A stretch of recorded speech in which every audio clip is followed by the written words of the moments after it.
Three. And we're back. This is Colombia Calling, episode 479. I'm Richard McColl here, your host in Mompós, Bolivar. That's 6 hours south from Cartagena. My very special guest this week, well, for anyone who knows anything about the writing world, is writer Sara Wheeler on the line from North London. So welcome on the Colombia Calling podcast, Sara. Thank you very much indeed. I wish I was in Colombia, in fact. Well, yeah, but between Hampstead and Mompós, I would choose Mompós. But of course, no, I don't want to alienate my listeners or any listeners in Hampstead, of course. But Sara, you were recently in Colombia for the first time, and we met here in Mompós. It was a great honor and a pleasure to sit down and chat to you here. Well, it was an honor and a pleasure for me too. Yes, I've been longing to come to Colombia for absolutely years on end, decades really.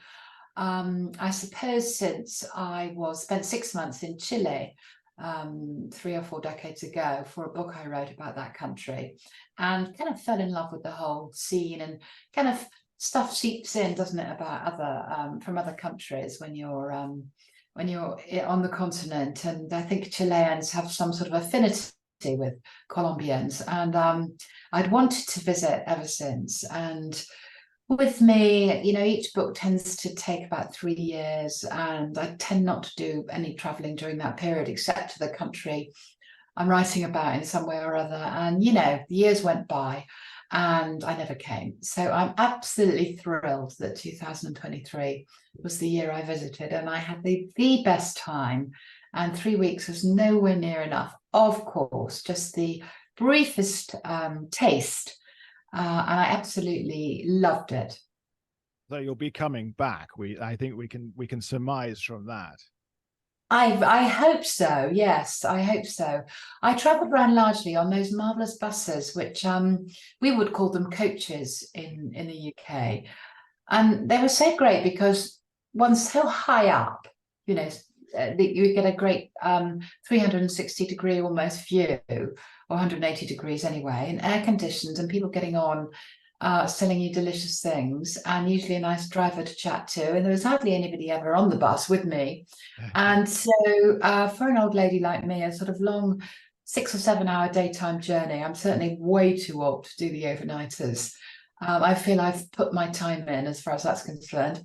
It just couldn't have been a more lovely way of seeing the country, easy to book online. It was just really tremendous. And I saw as much as one can see, I guess, in 3 weeks. I mean, I sit still for quite a lot as well, because I don't see the point in just sticking bits off. So I've seen nothing really, but I had a taste. So you were, I think, it was mainly the Caribbean coast, and then some of the interior into around Bucaramanga, was it?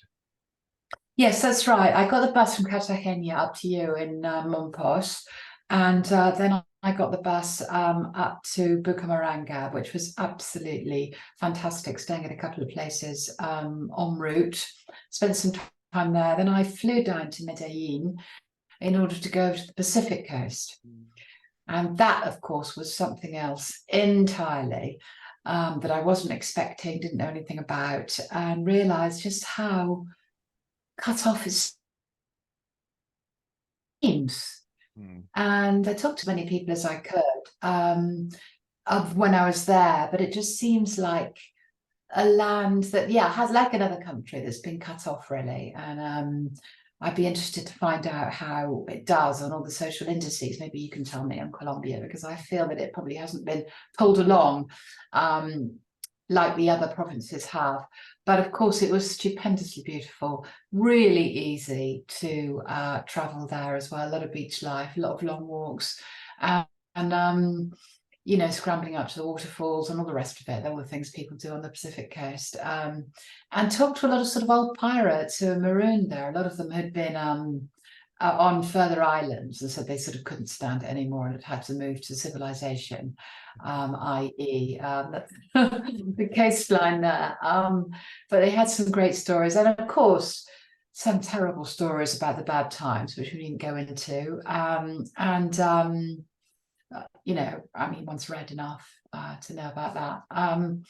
And so sort of a lot of people in flight and had settled down there. But yeah, I got a taste of those areas.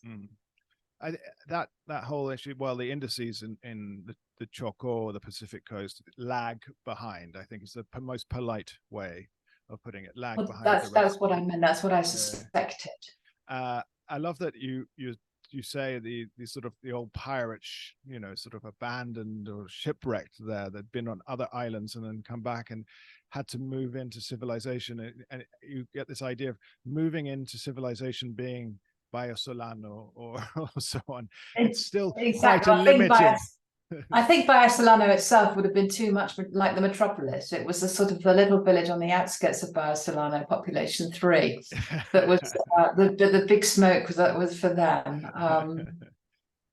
Years ago, I met a couple. I think he was originally American, but it's kind of almost forgotten how to speak English because it's been there so long. Nancy and Enrique. And it was so funny. Years ago, we just sat and chatted and so on and heard the whole story. And they had to leave, obviously, from the bad years from where they were. They had a sports fishing outfit and so on in the 90s and what have you. But I'll never forget, I guess, when you brought up in the US in Los Angeles, I think in a bilingual family, but he must have spoken fluent English at one point. But for some reason, the topic of amusement parks came up, and why we were talking about amusement parks is like, well, this is an amusement park, but it's a natural amusement park. And he's like, yeah, not like the one with the rat. And I was like, what's he talking about? Right. Disney, but he'd forgotten what mouse is. And of course, raton, mouse. Oh, that's very funny. But I thought it was a fantastic way of, not like the one with the rat. And I was like, the rats, yeah. It's not wrong, is it? It's not wrong. No, it's not wrong. It's not wrong. Yeah, they're sort of very Hemingway-esque, those figures, aren't they, who are marooned there with sports fishing. Think of that. And, yeah. No, I mean, we had some time to chat while you were here in Mompós, and you did an amazing monologue for the BBC from our own correspondent about this former trading post and its importance back in the day. But by absolute chance, you were here in Mompós at the same time as friends of yours. I mean, this doesn't happen in the middle of nowhere in Colombia. I know. And we did find out in advance, but only by chance. Happened to be chatting on the phone a couple of weeks before, talking about getting together. And my friend Tony said, oh, we're going to be in Colombia. And I said, oh, I'm going to Colombia. And they had a very complicated itinerary going all over. And we compared all the dates. So it turns out we were going to be in Mompós at the same time. Absolutely incredible. So it was really nice for me to spend time with Tony and his husband, who were exploring just like I was, and a lot of sitting around as well. And in fact, when I went over on the ferry, the public ferry from Mompós to the other side, which I think I mentioned in that piece, Tony came with me. Oh, just to do it. And of course, one of them, Peter or Tony, is related to Sir Francis Drake. We had a very brief conversation about it because I had been a couple of months previously up in Portobello in Panama, where supposedly he was put to rest in a lead coffin there. So it all connects, and it's just one of those things that you love when you're in my business. You just love it because you've got people who have great conversation, and I think it always reminds me of is it the 39 Steps by John Buchan, when he's up there somewhere in the north of England and says, I think it would be great to be an innkeeper. And he's talking to the innkeeper because so many interesting people coming through. And that's when that sort of came together. When you get these kind of conversations, it comes together for me. And then other people leave books and so on. And you're here chatting about your various projects. And for me, this is where it becomes so worthwhile. And so that said, I mean, you are so well traveled and you are so, worldly on this. What was amazing to me is when you got in touch to say you were coming to Mompós, there was a little quote in there just saying, I'm reasonably well traveled. And I just thought, I know who you are, Sara Wheeler. I know what you've done. I read Cherry about the what's it? Apsley Cherry. What's it? I can't remember the full name. Almost, yeah. Apsley Cherry Garrard. Yeah, it was known as Cherry. Yeah, Yeah, I've read that. I know who you are about the expeditions. You're reasonably well traveled. I doubt that I've ever met anyone more traveled than you. So I thought it was very kind and very nice that you wrote a thing like that. That was so, I would say, self-deprecating. Well, I'm sure you have met people who are more travelled, and I'm sure I didn't want you to feel that I required any looking after.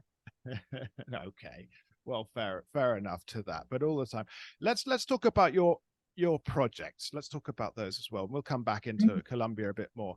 You have a book out called Glowing Still, and it's kind of a reflection on yourself, looking back at younger years on the road and now sort of interpreting them from the present day. How's the reception been? Yeah, it's been really good. I think the reviewers have been really kind, and I'm going around the country to lots of literary festivals at the moment. I was in Derbyshire yesterday talking about it. It's really a travel memoir, Glowing Still. So it's a story of all my decades on the road. So first of all, what's happened to travel in that time, which is everything. I mean, when I started out, Richard, it was morally good to travel. It showed you're interested in the other. You weren't a little Englander. You wanted to go beyond. It was a good thing. Now, as you know, you're a big villain.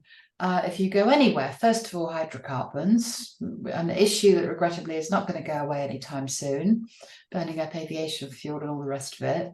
Not really allowed to go anywhere unless you walk. Secondly, coronavirus. I mean, that also regrettably is not going to go away anytime soon. Not a great idea to sit in a tin tube. Thirdly, voice appropriation. It's become very zeitgeisty. Who am I to start telling the stories of people in the global south? Those stories belong to them. And then, of course, the fourth horsewoman of the apocalypse, which is, well, we've been everywhere. So I wanted to really look at, well, where does that leave us and where are we going from here?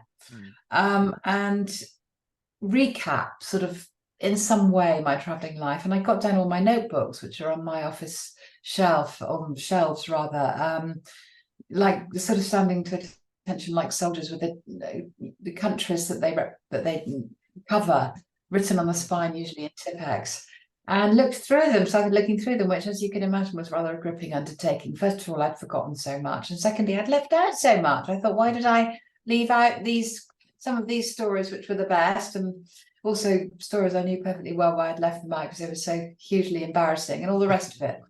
And it was really trying to tie together, Glowing Still, the threads of the things that had preoccupied me during those years, and to set down what I thought was interesting or important or funny. For example, an environmental component. Obviously, you can't travel these days without thinking about that. And the year after I was born, Rachel Carson wrote Silent Spring, one of the most important environmental books ever published. And when you think, so we knew. In 1962, we knew. Well, why didn't we do anything? And I've kind of seen the world through the lens of those kind of preoccupations everywhere I've been. Feminism's another one. I kind of caught the break of the second wave. And so I tried to sum up all of that or draw it together and make something of it, make some sort of coherence insofar as there's ever any coherence in anything.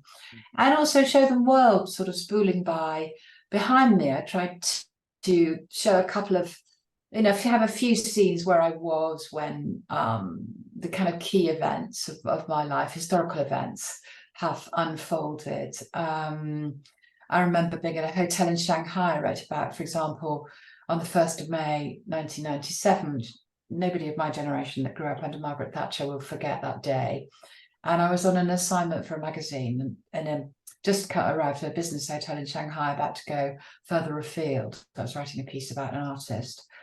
And I remember turning on the television in this business hotel and getting BBC World. And it was all those images of Tony Blair shaking hands with everybody at the Royal Festival Hall. And it was like a new dawn, as those sort of pink clouds unfurled over Shanghai. And it was all, wonderful. And one doesn't forget things like that.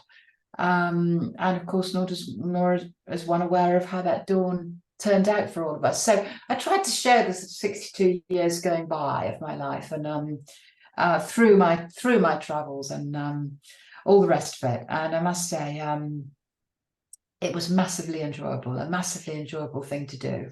Was it quite cathartic as well, going back and seeing what's funny now or what may have been funny then? You know, there's difference. Yes, it was very cathartic. It was very cathartic settling some scores, although I feel I've got to do another volume because there's some scores left unsettled. The working title of the book was Nubility to Invisibility, because it was from my 20s, you know, nubility on the road, to invisibility, which is what women tend to be when they can see 60 in the world in the rearview mirror. And volume 2 will have to be called, of course, Immobility. So it was quite cathartic in a way, and I was chastened at how much I'd forgotten, because you sort of feel in a way slightly, what's the point in doing it if you forget it all? I know it nourishes one and helps one to grow, but it would be nice to hold on. Of course, it was great looking at my snaps as well, because for most of my traveling life, it has been snaps. I'm not a photographer in a professional sense, but I take lots of snaps as aide-memoire. So it literally is these sort of yellowing prints going right back. And they were a tremendous help as well. And then we get onto the digital years where we'll say, don't we, that we're going to codify them all and caption them all and put them into albums and all the rest of it. And I don't know about you, but I never get around to doing it. No, I print off one or two of the children, the family, and to have, but that's it. I mean, nothing else. I know. Nothing goes into an album anymore. Perhaps I should. I guess, but. Well, the only thing I would say is I have to caption the ones I take. For example, if I'm working often in archives these days, I take photographs of material, you know, the printed word. And I've learned I really have to caption that properly as soon as I'm back in my office. Otherwise it slips away. And for one's leisure stuff as well, it slips away. So these Proustian moments for writing, you know, the chez soi, isn't it? It's Proustian moments of remembering. I still have some of my old diaries from 1995 in Ukraine. And I have to say, I think a lot.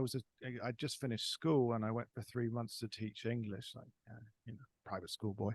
But it was recently independent, and I find myself today thinking a lot about my students, because of course, as you say, it's pre-internet, it's pre-email, and so I have the photos somewhere in London. I wouldn't even know where they are actually, but between someone's house and another's. And of course, every now and then I remember, for example, I remember my Ukrainian mother's name, and I put it into Google and stuff. But again, it's pre all these things. Nothing comes up, and she was in her 70s back then, so I don't expect her to be alive today. She's made it.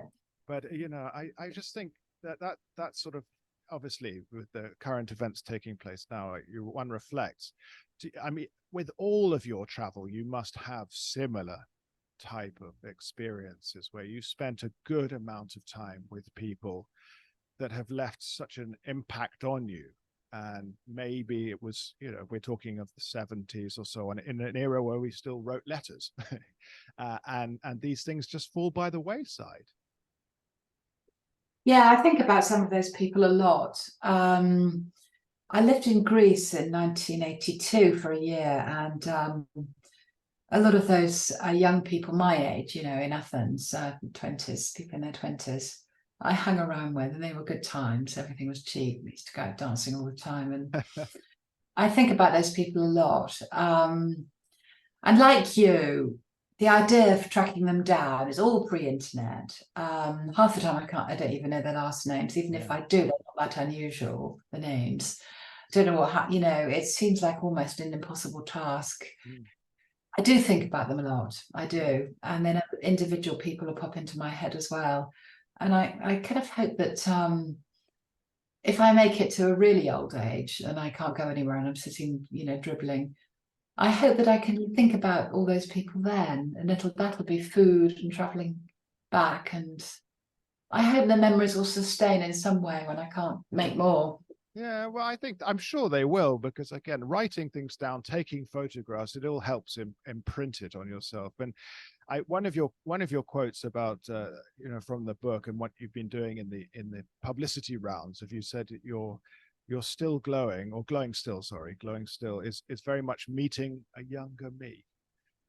Yes, getting all those notebooks down, it was like meeting myself coming back. Yeah, it really was like meeting myself coming back. And I should say that the title, Glowing Still, going back to the environmental theme, comes from another book. I mentioned Silent Spring, another really important environmental book published in the 60s by J.A. Baker called The Peregrine. Again, you read it and you think, we knew all of that and did absolutely nothing about it. And Baker says in this book, The Peregrine, that planet Earth was dying, a dying planet like Mars, but glowing still. And that's what I took the title from. Okay, well, that's a good way of explaining that, definitely, because I was going to ask, but I thank you for doing that, because I was like, glowing still, is it a reference to you and so on? But I like more that it's a reference to the planet and so on. There are things that I've been picking up when I've been doing my research, Sarah, and so on. One of them, I mean, we'll feed into one of them, but there's something you mentioned in the kind of this last intervention about being the little Englander, where now traveling and so on. And this is something I struggle with quite a lot, especially being out here in the middle of nowhere, feeling a bit like some sort of colonial expansion. How in your you've obviously met lots of people in the same positions as myself, or sort of the what's the name of the innkeeper in Haiti in Graham Greene's book there? Oh yeah, I can't remember his name. Yeah, people have likened me to him, and also Basil Fawlty. But so we I mean, how do you sort of reconcile with that when you meet people and think, oh, these little Englanders in these places? when I meet them, you mean when I meet the little Englander? Yes, because you're not, because you come and you go and Yeah, well, right. yeah, it is difficult. I mean, I think that my attitude slightly was launched by my upbringing, which was a working class Bristol in the 1960s, where nobody went abroad, nobody knew foreigners, and we knew everybody knew they didn't like foreigners or foreign lands, even though they never met any foreigners and never been to any foreign lands, but we knew that we didn't like them. And that kind of mistrust of the other made a very deep impression on me, politically and culturally. And I wanted to make sure that I wasn't like that. So I mention that because I do hope things have got better. And I have to believe that they have. I mean, it's a writer's duty to have hope. Of course, I love living in a multicultural country and a multicultural city. I told you I was in Derbyshire yesterday for a literary festival, which was lovely. But it was very exotic being in Derbyshire, because that isn't at all multicultural. Everybody's the same colour. And it seemed exotic to me, living in London, which is, so multicultural. So I have to believe that things are getting better, as I've said. I can see it's difficult if you live abroad as you do when they hove into view, because you haven't got anybody to dilute them with. I just think, like so many negative things in this world, one has to try and rise above it and think about all the people who aren't like that. And I would say maybe try and gently engage, but actually I don't really think that's worth it, because they've got their minds made up, haven't they? Well, yeah, I mean, we do get it quite a lot as well. Not actually here so much in Mompós. It's in the bigger cities and so on. And it's like, oh, you can always leave. I live here. I have children here.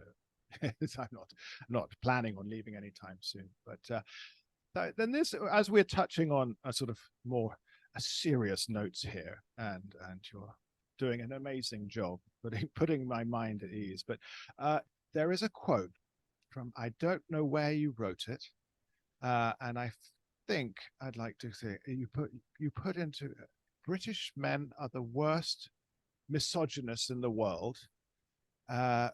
what's it say? Along with white South Africans coming close behind.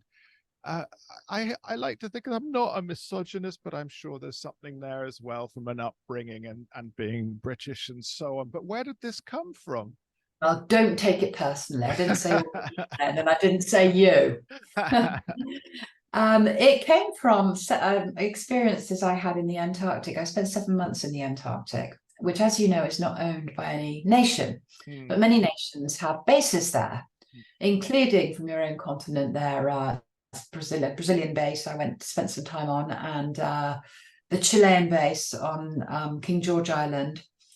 And is there a Uruguayan base? I'm not sure. Anyway, it was an odd experience for me because I was in the field almost all the time, living in my tent. I was in the Antarctic for 7 months, and with the different nationalities, scientists, and also spending time in between field camps at these bases. So I was very interested in the way in which, when you're not in your own country, but you're in a tiny little bubble of your own country, how far nationality is kind of in your DNA and how far it's entirely discarded when you're in an unowned land. And don't forget, in the Antarctic, there's no time zones, there's no legal jurisdiction. So if you hit somebody over the head with an ice axe, who's going to charge you for it? There's no structure or frame is probably a better analogy over anything. Everybody's free, and it's like the blanching of the ice fields is an analogy that's often used. And I found various things, but I found overwhelmingly that British men in the Antarctic had an attitude unlike the others, which basically meant they didn't want women there, and they didn't want people who weren't part of their own team there. And it was really because they still all thought they were Captain Scott, and one was going to break the myth in some way, and didn't feel under any obligation to be nice to me whatsoever, and behave like pigs basically. And I saw a sort of reversion to well, I would say public school and boarding school, but it's not a class issue at all. It was something very male that was allowed to flourish in the Antarctic, which I didn't find at all, for example, on American bases. And I did come to the conclusion there's something unevolved about the British male, which I think is some sort of ghastly imperial legacy and so on. Now, that was 30 years ago, 30 years plus. And I think probably in a generation, that's what it is, isn't it? A generation. I think probably things have changed, even if all men know you're not allowed to behave like that now, even if they think it. Well, that's a step in the right direction. But it sort of puts, you know, especially in somewhere like the Antarctic, I think perhaps it sort of puts us down as we were traveling to conquer the world. I get. Well, again, that was very obvious to me in the Antarctic, and I started reading about all the explorers, those gripping, you know, stories of Shackleton and Scott and all the rest of it, and their own works. I mean, both Scott and Shackleton were really good writers. Well, Shackleton had a ghostwriter who produced great books. And the explorers since, particularly since really even to be an explorer is a little bit of a misnomer, isn't it? Because we know what is everywhere, but their attitude is very much that the Antarctic is another mammoth to be clubbed to death outside the cave. It was about conquering. And you hear the verb, don't you, conquer, conquering of Everest. And I think that that is quite a male thing. It's quite an imperial thing. And I think that it's not how women see places and countries. It's not about conquering. It's not about capturing. It's not about ticking off. It's not about acquiring or this whole hunter-gatherer, the mammoth thing. I think that women have a different attitude. I'd say you're completely right. Of course, the ticking off. It's again frustrating to me, especially being in the industry. We're doing this. We've done that.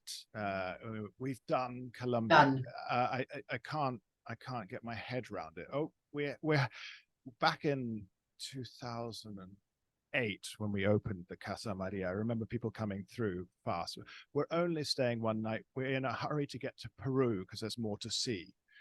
and I was just like, ridiculous. Just move on.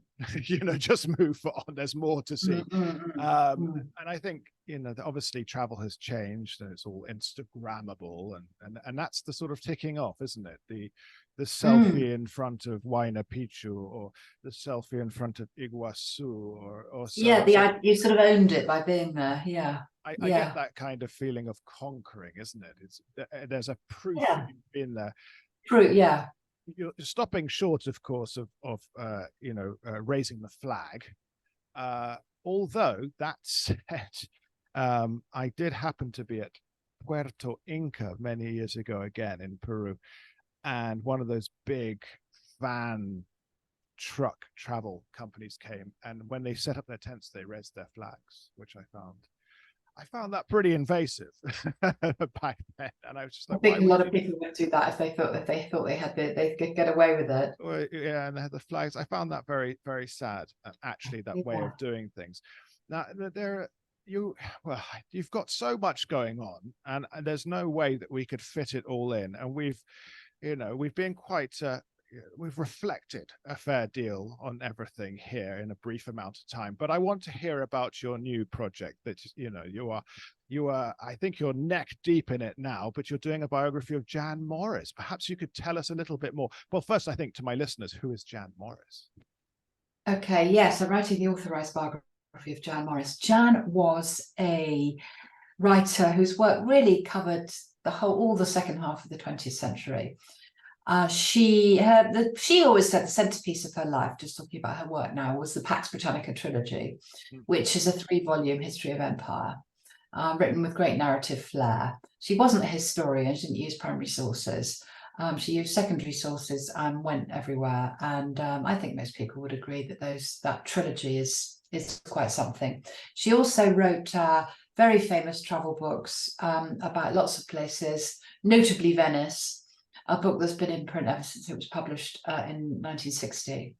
And she won every award going. She wrote 55 books, and she was a big superstar and extremely entertaining. She's also known for a book about Trieste, 2001, Trieste and the Meaning of Nowhere.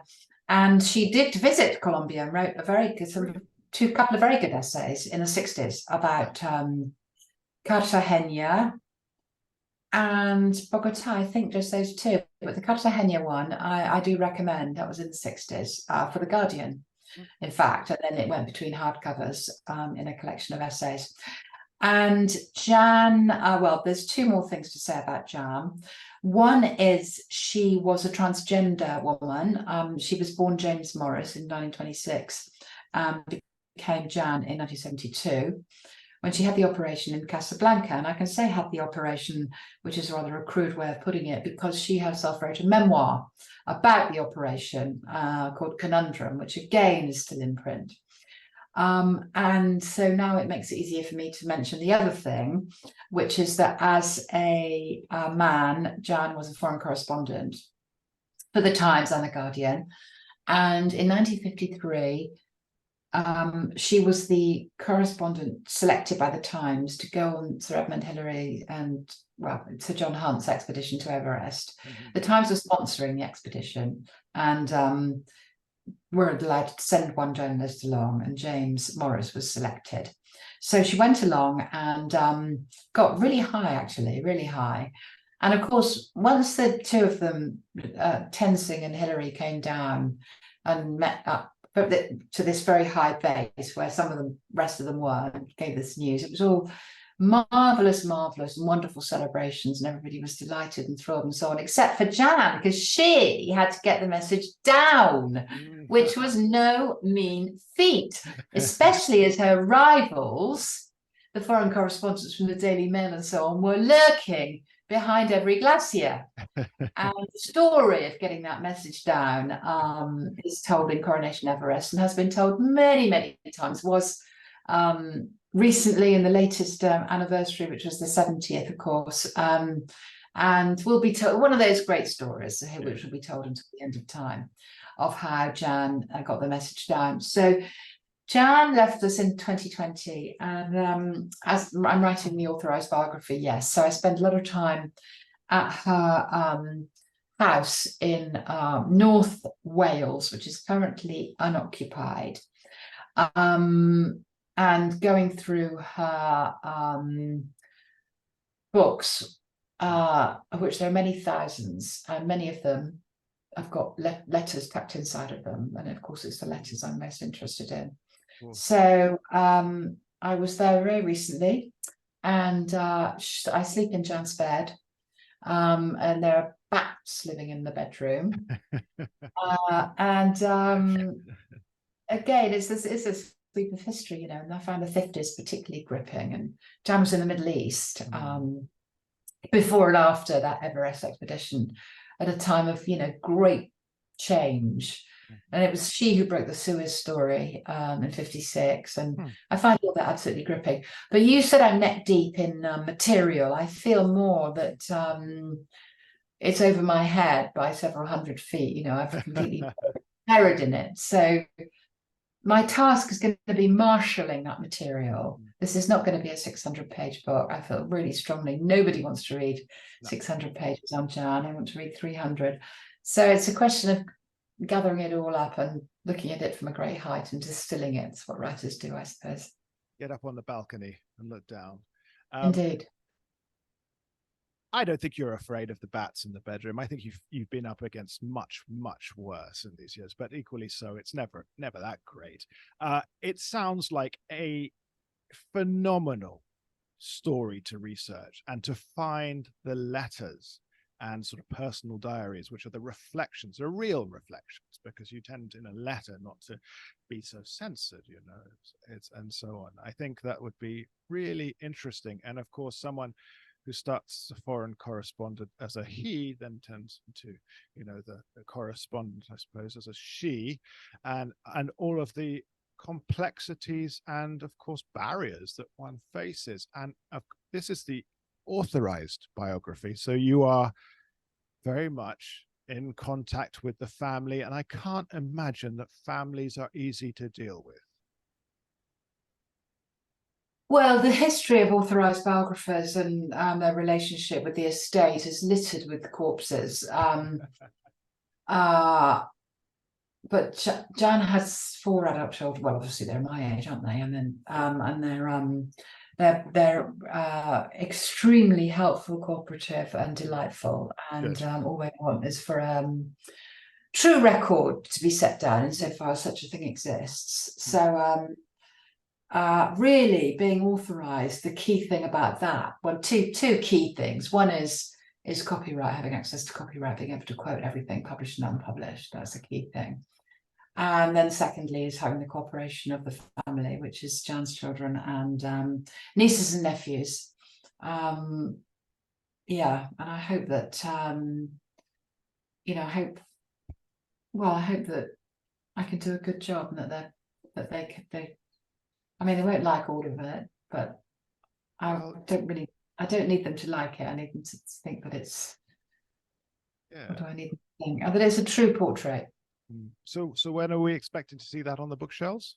Right, well, we can expect to see it, Richard, in 2026, which is Jan's centenary of her birth. And that's a great thing for me that I got that deadline, because it really does have to come out then, I know. So that's good, yeah. Deadlines are important. Planning to write next year. I'm researching at the moment. I'm planning to write next year.